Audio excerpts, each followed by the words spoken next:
మా నా ఫ్రెండ్ శ్రేయస్ ఉంటాడు కదా, వాడు ఫ్లాట్ కొన్నాడంట.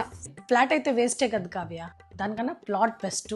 ఎప్పుడు ప్లాట్లోనే ఇన్వెస్ట్ చేయాలి. ప్లాట్స్ అంతా ఇప్పుడు చాలా ఎక్స్పెన్సివ్ అయిపోయింది కదా మా. అవును, అది మాత్రం నిజం కావ్య. కానీ మా టైంలో అయితే 10,000 15,000కి ఆరాంగా దొరికిపోతా ఉండే.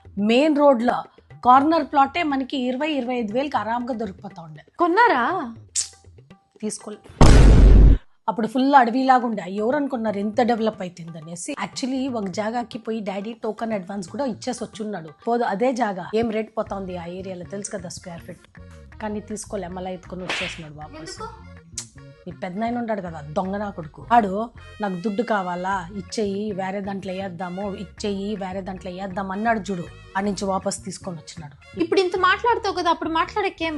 ఇప్పుడు ఉండే అంత ధైర్యం అప్పుడు లేదు కావ్య. మీరంతా చిన్న పిల్లకాయలు. నీ దగ్గర ఏం మాట్లాడేది నేను? డాడీ అంతా వాళ్ళ అన్న మాటే వింటా ఉన్నాడు, నా మాటే ఆడింటా ఉన్నాడు.